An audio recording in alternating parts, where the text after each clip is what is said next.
Hello, my beautiful and elegant people. I hope you're doing extremely well today. Earlier this week, I was in one of our networking meetings wherein I met with many business owners. There were so many discussions that we had and a lot many ideas that each one of them came up with. However, I had this one person who walked up to me and asked me a very impactful question. He asked me, Divya, how can one communicate a feedback, especially a constructive one? So that is what I thought of making a video of over today, so that each one of you could also get benefited through it. So in today's video, we shall be discussing about how to communicate a constructive feedback. There are certain things that one must keep in mind in order to communicate a constructive feedback. Feedbacks are not something which are taken very positively by many people. So how to give a constructive feedback? There are certain things that you could keep in mind in order to give a constructive feedback. The first and most effective way of communicating a constructive feedback is to start positively. Whenever you want to give a feedback to someone, it is very necessary to start with a positive statement first. This will help create a constructive tone. It is also very necessary to acknowledge the person's strength or efforts related to that task. The second and the most effective way to communicate a feedback is to be specific. The more specific you are regarding the feedback that you want to give someone, the better and easier it is going to be for the other person to understand your point of view. You can be very specific about a certain behavior and the observations that you have made about that person in order to give a clear overview about why you are saying what you are. You could also use certain examples to illustrate the same. The third point is to focus on observations. Rather than making any assumptions, it is always better if you focus on certain observations that you have made about that person and provide a feedback to that person accordingly. The more specifically you speak about the observations that you have made, a certain way that person has been behaving, or a certain way that that person has been doing certain tasks which is not solving any issues and is rather creating newer ones, be very specific about the observations you have made and let that person know about it. Use I statements. Now when I say I statements, what do I mean by that? Say for example that you are telling one of your team members that certain things that they have done has not been very good. So instead of pinpointing them, use I statements by telling them about the observations that you have made which have impacted you in return. For example, if a team member of yours has done something which has not really served the team very well, you can take that onto yourself and tell them, I have observed that this specific thing which you did hasn't worked out very well for me and so has it for the team. So if you could please rectify that, it could really be helpful. This would lead to my fourth point, which is to address the impact.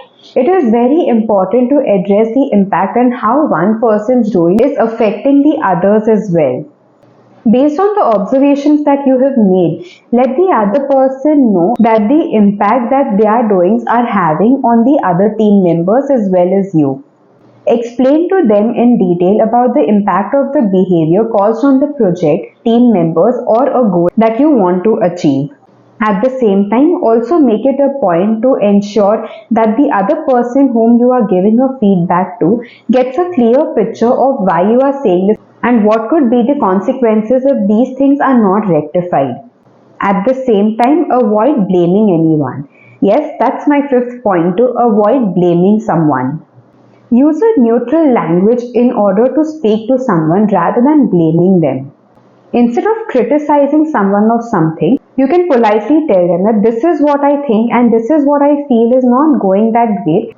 However, what is your feedback over the same? The moment you provide the other person to give you a feedback, it becomes easier for them to understand that what has been happening is not right and that is what they need to change.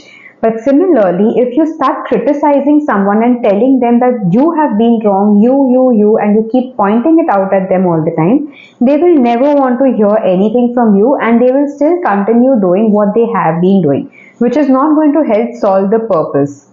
While you keep an open frame for feedbacks, this leads me to my next point, which is to ask for perspectives. It is very important to ask for the perspective of the other persons involved as well. It is necessary to encourage individuals to give their perspectives over the given situation as well. This can help in creating a healthy environment. Foster an open communication by inviting the others to share their perspectives. This will help you grow individually as well as a team. In the future, if there is anything that they would want to know or discuss about, it would then become easier, and giving them a good, impactful feedback would also become easier.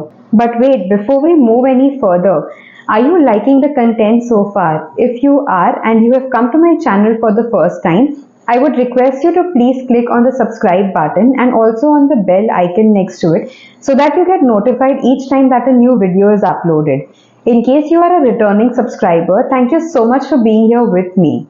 Moving forward with our points over communicating and effective feedback, the next point, the seventh point, is over suggesting improvement. If you are giving a feedback to someone, also make it a point to tell them a little more, give them more suggestions about how things can be rectified. Show them a way by giving them suggestions on how to improve.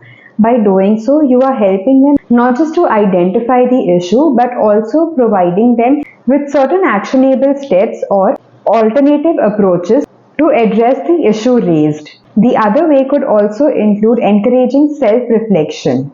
By prompting the other person to reflect on his own performance, it becomes easier to make that person understand where you are coming from and why are you saying what you are. If this is getting difficult for them to analyze on their own, you can help them by asking them questions that could help them create a self-reflection for themselves and also realize what has been happening. The questions you ask them can guide them to think about how can they enhance their skills. By doing so, they get self-aware and can work in a much better manner in the future. The other thing that you could also do is to set goals. You could collaboratively set achievable goals which the two of you could together do it, or other people in your team can do it. By doing so, you are also providing them to come up with newer ideas and giving them a feedback on how to improve things. But also ensure that these goals are measurable and have a certain time frame in which they can be achieved. Last but not the least, follow-up is also one way of communicating a constructive feedback. Now you would wonder, how can one use follow-up as a strategy here?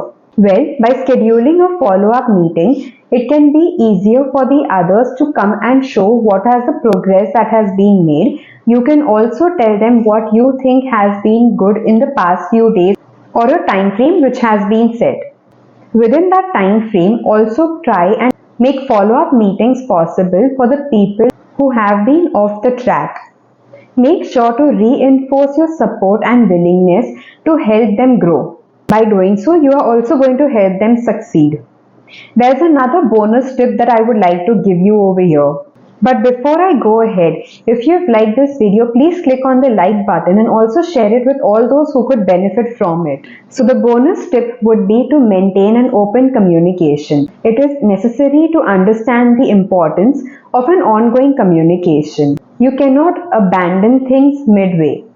At the same time, it is necessary to create an environment where feedback is a two-way process. Remember that the goal of a constructive feedback is to help individuals grow and improve, and not to criticize or demotivate them. If there are any questions that you have regarding this topic, please feel free to put it in the comment section below. In case there is any other topic that you would like me to make a video over, please put that also in the comment section below. Until I see you next, keep smiling, keep shining.